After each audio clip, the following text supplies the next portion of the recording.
Maganda ring gabi mga Kalija Tarikans. Welcome back po dito sa aking YouTube channel.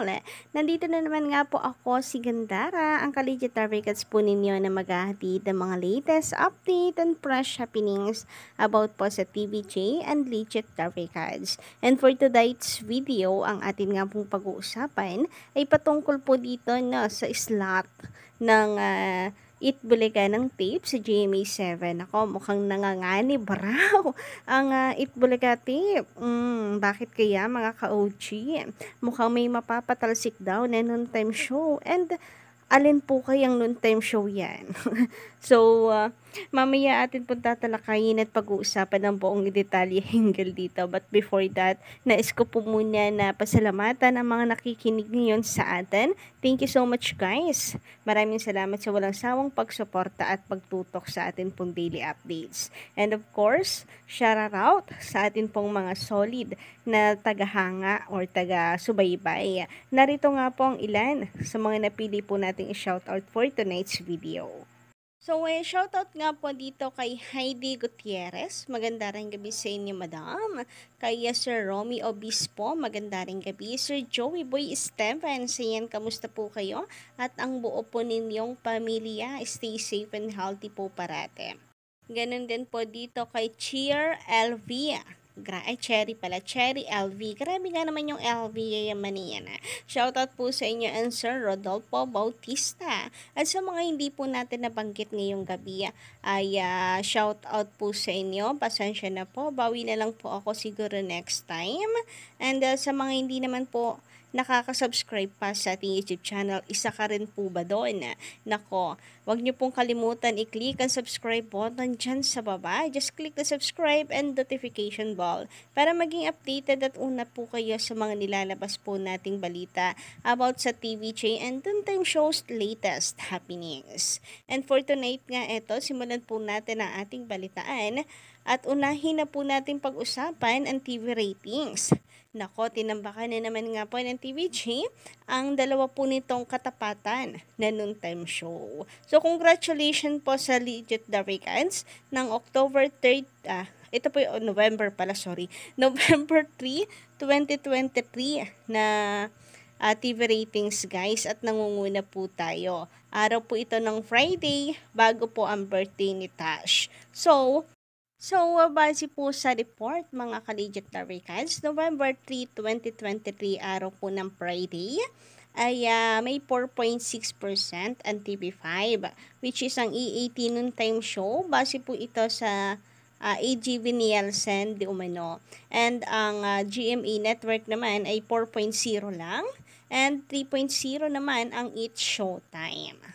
So, makikita po natin dito mga ka-Legit Tarikans, no, na talagang nananatiling matibay sa TVJ ang pagiging number 1 noontime show and wala pong makakaagaw po niyan. So, kung minsanan man po na mapalitan ng Itbulaga tape ang TVJ sa number 1, ito po ay bukod sa occasionally lang ay talagang tsamba lang talaga mga ka-OG na may mga reasons talaga kung bakit nangyayari po iyon. Alam niyo na yung kalaban, talagang puspusan at talagang mga desperado po na matalo ang TVJ. Pero syempre hindi po tayo payayanig sa kanila. And kung 4.6 nga po November 3, 2023 ang ratings ng TVJ, so paano po kaya ang November 4?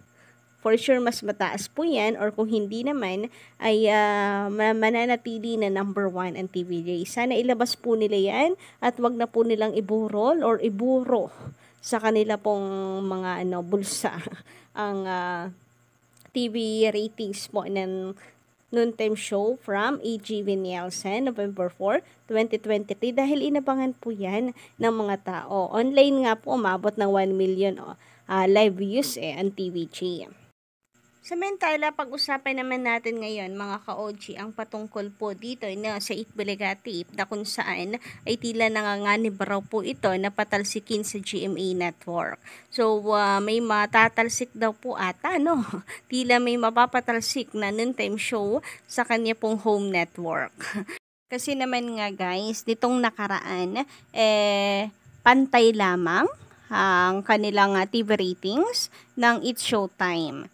Biruin po ninyo na sa pinakamalawak na po na TV station ng Itbulaga po ng Tape Inc. Pero natatalo pa rin po sila kagaya ng GTV and ng TV5 na mas maliit po ang coverage, mas maliit po ang reach compare po sa GMA7. So, base nga po dito, tay lamang po ang It's Showtime at ang Itbulaga. Samantalang number 30 naman ang TV5 with 4.3%. So, E80 po yan, nangunguna po dito sa dalawa. So, sabi nga po dito mga ka-OG, tay ang Showtime sa Itbulaga. Tapos lamon na lamon pa ng Showtime ang online views. Mukhang may mapapalipat ng main channel next year if this continues. So, kayo po ba mga ka-OG, anong inyong say hinggil po dito? Samantala, sabi naman dito ni Miss Jean De Hocus sa kanyang komento na babaliw na ang Tape Inc. Bulaga.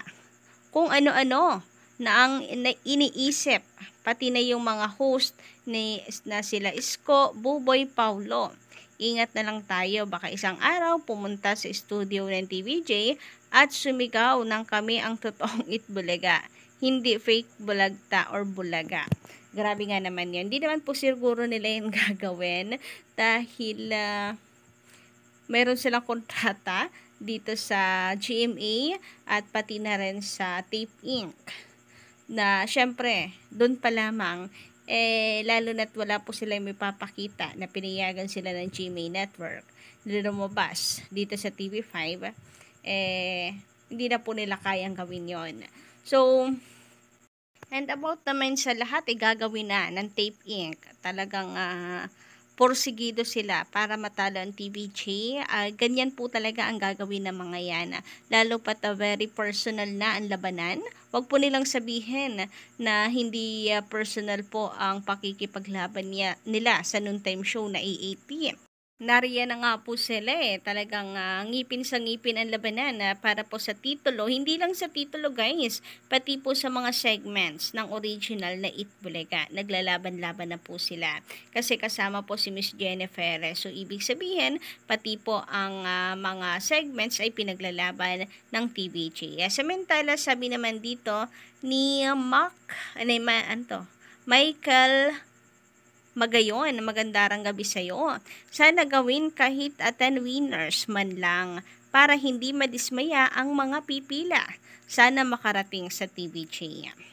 Well, for me, hindi naman siguro sila madidismaya, pero bilang tayo na nanonood, nalalaman na ganun karami yung mga sumasali, mahigit 2,000, talagang kumpulan ng mga tao. Parang masakit po sa damdamin na ang tagal nilang bilad po sa araw. Talagang umaasa ka OG. Tapos, saglit lang din po yung exposure dahil minsan nasugod bahay mga kapatid ay pa po ang oras. Nabibitin pa. Samantala, ay naman po dito sa komento ni Jose de Guia, magandang gabi po sa inyo. Mag-isip kasi mga ikatutuwa ng mga manonood para madikitan ang E80 sa ratings. Advice lang, pwede nyong i-apply. Imbes na sa daliri sa kamay, yung daliri kaya sa paalagyang icing at sipsipen ni VG. Grabe nga naman yon. Sabi pa dito, para makita rin kung alin sa dalawang daliri ang mas malaki, mahirap isubo. May TVG nga sila. Vibrator, G-spot. Yung bukang bibig kaya nakatatak na sa kanila. Sa tape, dapat hindi si Ara i-love team kay Contes.